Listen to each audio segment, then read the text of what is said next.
boa noite, meus irmãos e irmãs.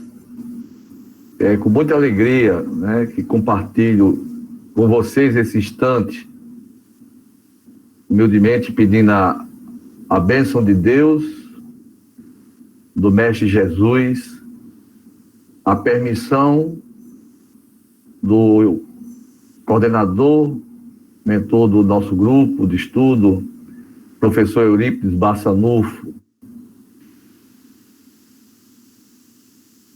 e todos que se encontram no plano extrafísico, em plena atividade, nos permitindo aqui no plano físico compartilhar do mesmo sentimento de amorosidade. O estudo de hoje, irmãos, faz parte da coletânea de preces, do capítulo 28, o item 20 e 21, cujo título é Para pedir a força de resistir a uma tentação. Meus irmãos, esse item de resistir a uma tentação, ele é muito importante para que aprendemos com as nossas fraquezas, os limites em que somos influenciados, muitas das vezes, contra a nossa própria vontade. Assim, o item 20 do prefácio diz o seguinte: duas origens pode ter qualquer pensamento mau: a própria imperfeição de nossa alma ou a funesta influência que sobre ela se exerça. Neste último caso, há sempre indício de uma fraqueza que nos sujeita a receber essa influência. Há, por conseguinte, indício de uma alma imperfeita. De sorte que aquele que venha a falir não poderá invocar por escusa a influência de um espírito estranho, visto que esse espírito não o teria arrastado ao mal, se o considerasse inacessível à sedução. Quer dizer, aqui já no primeiro momento, nós já podemos verificar que toda a tentação, toda a falência ao cedermos uma tentação, ela está na própria condição nossa, ou seja, de nós cedermos sobre a nossa vontade a uma tentação. Quando surge em nós um mau pensamento, podemos, pois, imaginar um espírito maléfico a nos atrair para o mal, mas a cuja atração podemos ceder ou resistir, como se tratasse da solicitação de uma pessoa viva. Devemos, ao mesmo tempo, imaginar que, ao seu lado, o nosso anjo guardião ou espírito protetor combate em nós a má influência e espera com a ansiedade a decisão que tomemos. É o que eu falei anteriormente, que está subordinado à nossa vontade. Assim, a nossa hesitação em praticar o mal é a voz do Espírito bom, e a se fazer ouvir pela nossa consciência. Reconhece-se que um pensamento é mau quando se afasta da caridade, que constitui a base da verdadeira moral, quando tem por princípio o orgulho, a vaidade ou o egoísmo, quando a sua realização pode causar qualquer prejuízo a outrem, quando, enfim, nos induz a fazer aos outros o que não quereríamos que nos fizessem. Aqui no capítulo 28, no item 15, podemos verificar uma observação justamente que remonta sobre, para afastar os maus espíritos, diz assim: ai de vós, escribas e fariseus hipócritas, que limpais por fora o copo e o prato e estáis por dentro cheio de rapinas e impurezas. Fariseus cegos, limpai primeiramente o interior do copo e do prato, a fim de que também o exterior fique limpo. Ai de vós, escribas e fariseus hipócritas, que vos assemelhais a sepulcros branqueados, que por fora parecem belos aos olhos dos homens, mas que por dentro estão cheios de toda espécie de podridões. Assim, pelo exterior, pareceis justos aos olhos dos homens, mas por dentro estáis cheios de hipocrisia e de iniquidades. São Mateus, capítulo 23, versículo de 25 a 28. Assim, meus irmãos, nós podemos observar justamente que essa resistência a uma tentação volta sempre a nos colocar na frente, sempre como partícipes, né, do nosso livre-arbítrio, né? Assim, se nós cedermos, o culpado somos nós, né? Assim, no capítulo 15, no item 10, também, das instruções dos Espíritos, fora da caridade não há salvação, que também já verificamos isso. Eu vou ler só um pequeno trechozinho.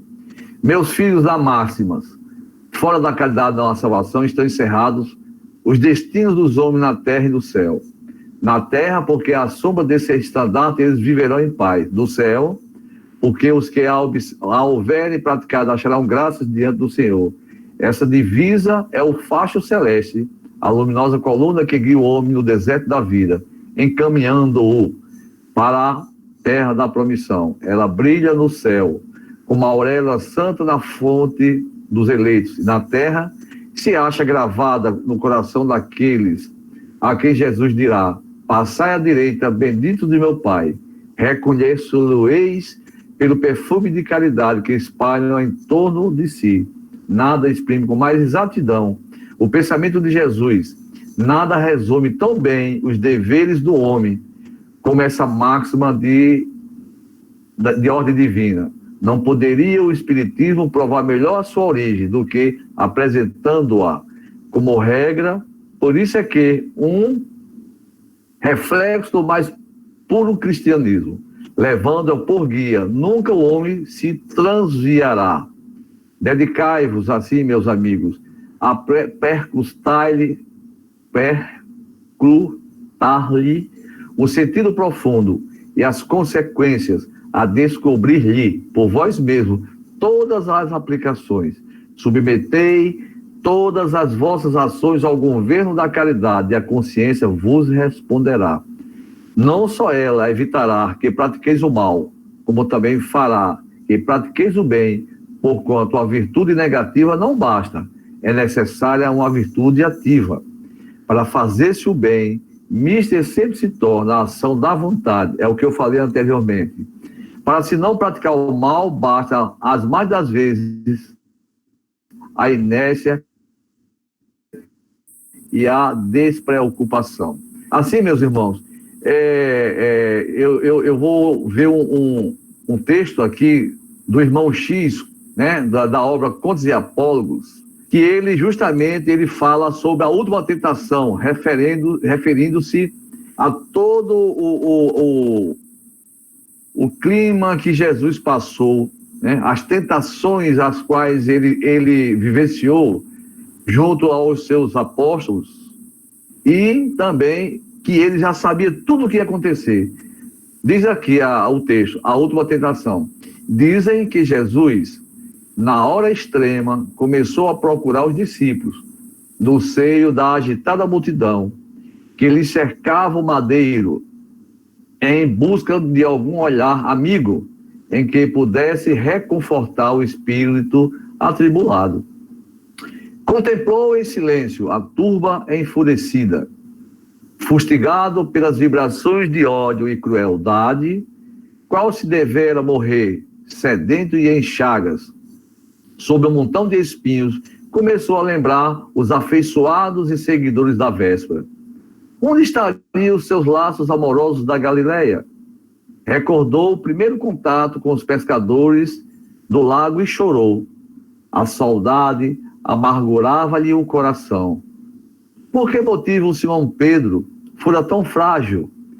Que fizera ele, Jesus, para merecer a negação a quem mais se confiara?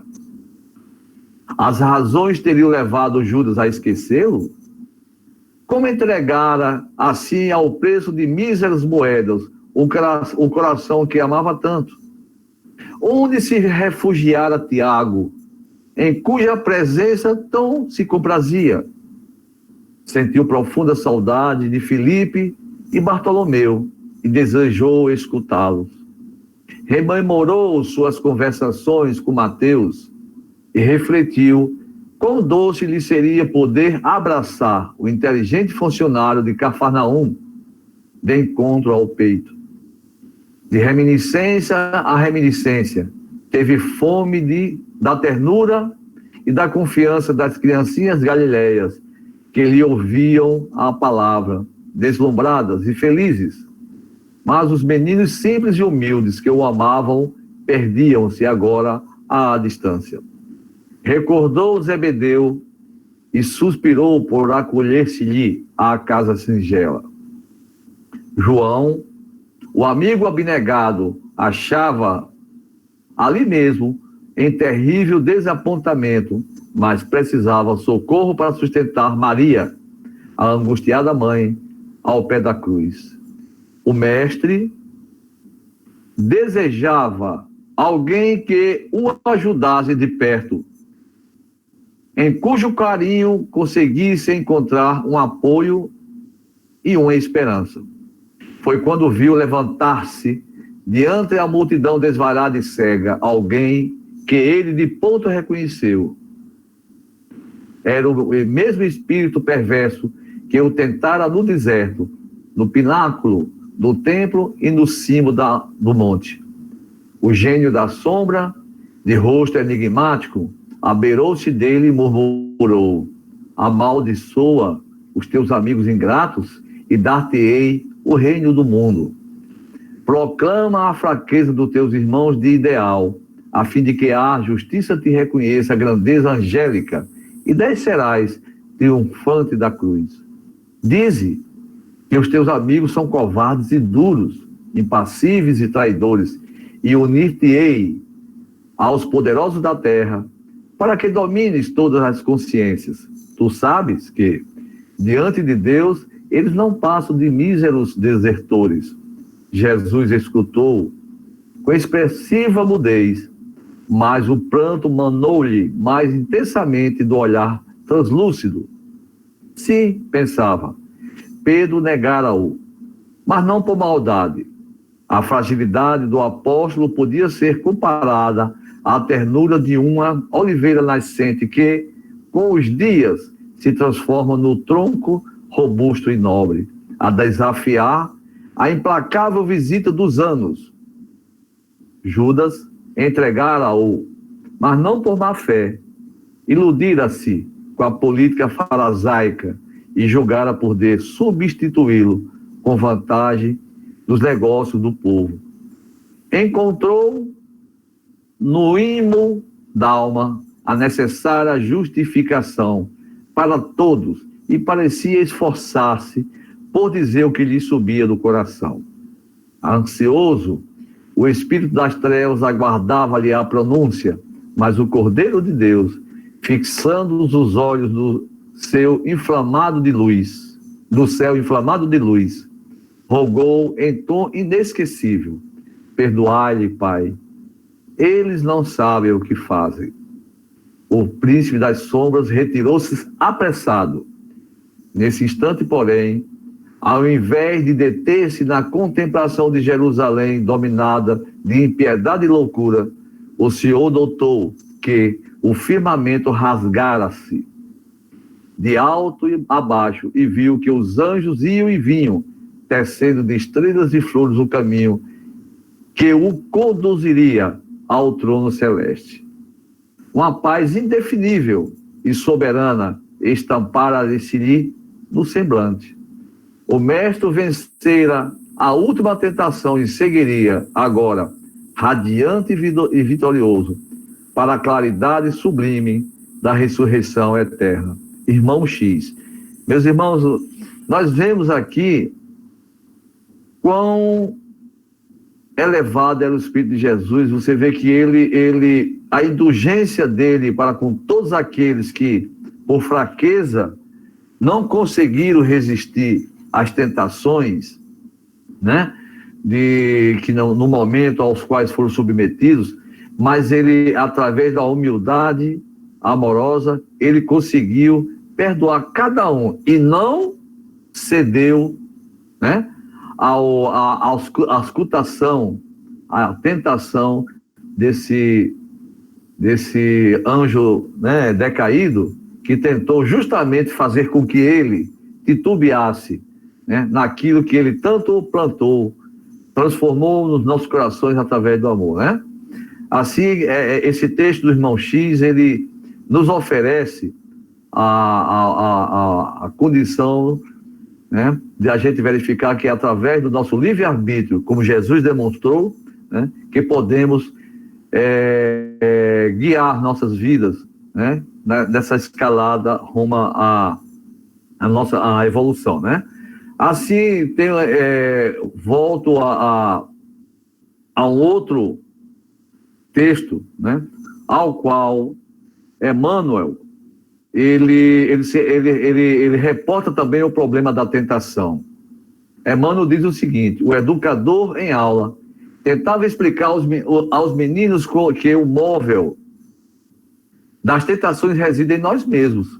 Contudo, como os aprendizes mostravam muita dificuldade para compreender, ele se fez acompanhar pelos alunos até ao grande pátio do colégio. Aí, chegando, mandou trazer uma bela espiga de milho e perguntou aos rapazes: qual de vocês desejaria devorar essa espiga tal como está? Os jovens sorriram zombeteiramente e um deles exclamou: ora, vejam, quem se animaria a comer milho cru? O professor então mandou vir à presença deles um dos cavalos que serviu à escola, instalou alguns obstáculos à frente do animal e colocou a espiga ao dispor dele, sobre pequena mesa.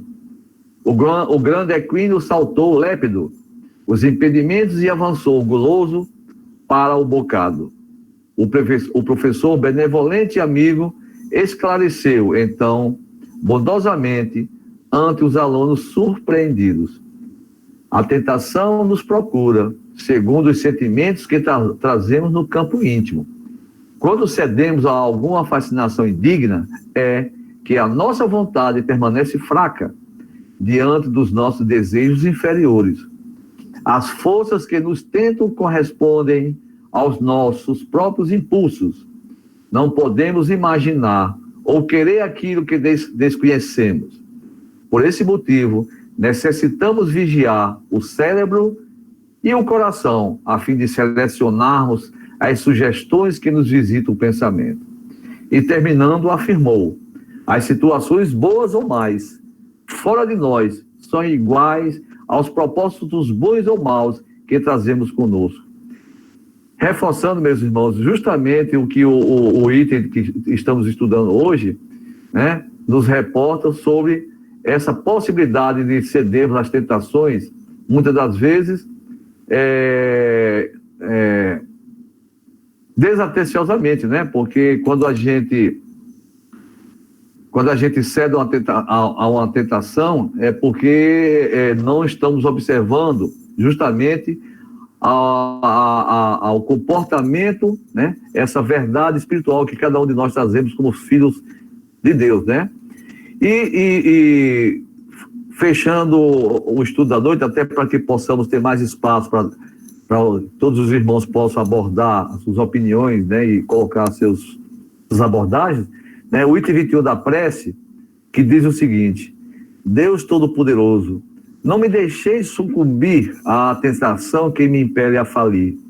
Espíritos benfazejos, que me protegeis, afastai de mim este mau pensamento e dai-me a força de resistir à sugestão do mal. Se eu sucumbir, merecerei expiar a minha falta nesta vida e na outra, porque tenho a liberdade de escolher. E finalizando, meus irmãos, o estudo, deixo aqui um pensamento do irmão Chico Xavier, né, do Evangelho de Chico Xavier. O próprio Chico Xavier colocou esse itemzinho chamado Tentações. Ele diz numa pequena frase: o mal está em nós mesmos, em nossas tentações, tentações que nascem de nós. Ninguém nos tenta, nós é que somos tentados por nós mesmos. É uma frase muito sábia de Chico, né? Assim, meus irmãos, creio que eu possa ter contribuído, né, para que todos nós possamos refletir sobre esse trecho, né, que hoje estudamos. E passo a palavra para você, irmão Antônio, para que você possa conduzir a opinião dos irmãos, que assim seja. Muito obrigado a todos.